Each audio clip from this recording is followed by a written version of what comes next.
Hi, everyone. Thank you so much for being with us here on KREM News at noon. I'm Laura Papetti, and we're going to begin this noon hour by taking a look outside at the weather forecast. We have meteorologist Thomas Patrick standing by. Thomas, what's it like outside, and what can we expect this afternoon? Well, I can tell you, Laura, it's actually a quite lovely day as it stands right now. I know you and I have been waiting for the fall weather to really be felt because it's felt more like summer in the afternoons recently here. Well, today it's definitely a fall-like day. Current temperatures still in the low 60s, but the sunshine providing enough warmth. It's definitely one of those days where if you're sitting outside for your lunch break, you want the sunny spot because the shady spot might feel a little bit cooler overall. Now, we are tracking air quality and monitoring it very closely. Did you notice it? I certainly did, even at my own home at around 4 or 5 o'clock in the afternoon. It started to smell like smoke, and it certainly got worse at about 7 and 8 o'clock.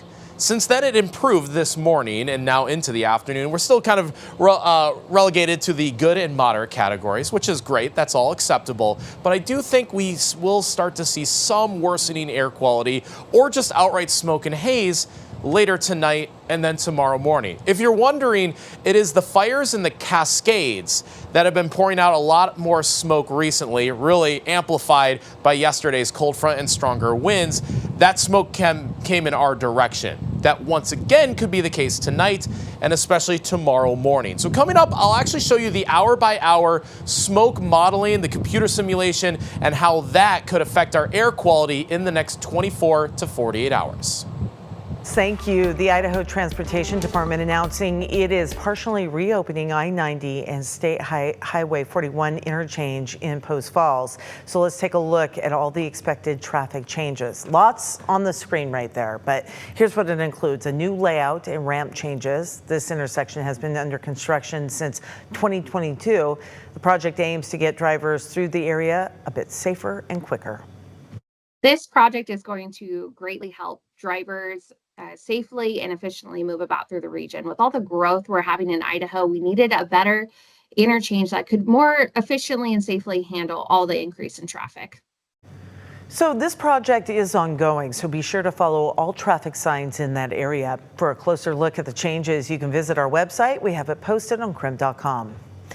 Also, some more traffic to talk about. 6th Avenue in Airway Heights is officially opening today. The new boulevard includes roundabouts, new sidewalks, ADA compliant ramps, and 6 bus stops. The ribbon cutting ceremony will be at the intersection of 6th Avenue and Lundstrom Street. That's coming up in just about an hour and a half at 1:30 this afternoon. We do have a heads up for Spokane Valley drivers as well. Pines Road from north of Pinecroft Road to East Trent Avenue will be fully closed Sunday and into Monday afternoon. The city of Spokane Valley says there is a detour at Pines and Mansfield Road and University and Sullivan Roads. They plan on opening it back up by Monday afternoon, but say it could be closed a bit longer, so we'll keep you updated. The Northwest Ice Processing Center in Tacoma has fought for years to keep health inspectors out of the facility, but a recent court ruling may actually clear the way for them to come in. A law passed in Olympia allows increased state oversight over the facility, and a ruling by the Ninth Circuit Court of Appeals, which overturned attempts to block the law. Nearly 2,700 complaints have been filed with state health officials. Things like tuberculosis outbreaks, access to medication, and lack of clean drinking water. The company that runs the facility, called Geo Group, has not commented on why it keeps health inspectors out. The case is now officially closed in the search for Travis Decker. The Chelan Sheriff's Office confirmed the DNA from the remains that they found does indeed belong to Decker. Authorities have spent the last few months searching for Decker after he killed his 3 daughters. His body was found on Grindstone Mountain, less than a mile from the murder scene. At a press conference, the Chelan County Sheriff thanked a specially trained Washington State Patrol psychologist who pointed them to that area. The sheriff also shared a message for the girl's mother. We understand no matter what, this is not going to bring Peyton, Evelyn, and Olivia back. If anything, we just hope that maybe she would sleep better at night. She wouldn't be looking over her shoulder. And to Whitney, certainly hope you know that we never gave up, and Peyton, Evelyn, and Olivia, their memories will live on forever. The coroner's office is trying to determine when and how Decker died. It could be months before we get those answers. We'll certainly share them with you.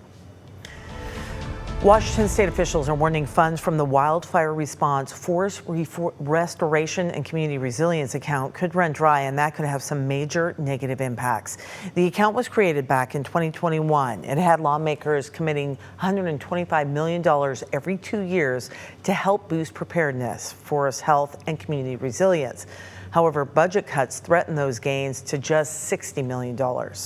And unless they restore that funding, we're going to see more fires, bigger fires, more loss of homes, potentially lives, and it's just going to cost more on the back end. Residents say the money has helped them protect their homes from wildfires by being able to clear out potential fuels, such as clearing brush and thinning trees. Former FBI Director James Comey is set to be arraigned in a Virginia federal courtroom in 2 weeks. Natalie Brand has the latest since the indictment came down yesterday. President Trump lashed out at former FBI Director James Comey while leaving the White House this morning. He's a dirty cop. He's always been a dirty cop. His comments come less than 24 hours after Comey's indictment, a major escalation in the president's efforts to target political opponents. This is about justice. He lied. He lied a lot. There are costs to standing up to Donald Trump. Comey has denied the charges against him, responding last night on social media. I have great confidence in the federal judicial system, and I'm innocent. So let's have a trial and keep the faith. He faces 1 count of obstruction of justice and 1 count of making false statements related to Senate testimony in 2020, in which he denied authorizing leaking information to the media. Shortly before the statute of limitations was set to expire in the case, President Trump publicly urged his attorney general to look into Comey and other political opponents. You can bet your bottom dollar that the first motion Comey and his attorneys will be making is one for a selective and vindictive prosecution, and they've got the evidence there in the form of that Truth Social tweet. The case was brought by a newly sworn-in interim U.S. Attorney Lindsay Halligan, a White House aide and former personal attorney to President Trump.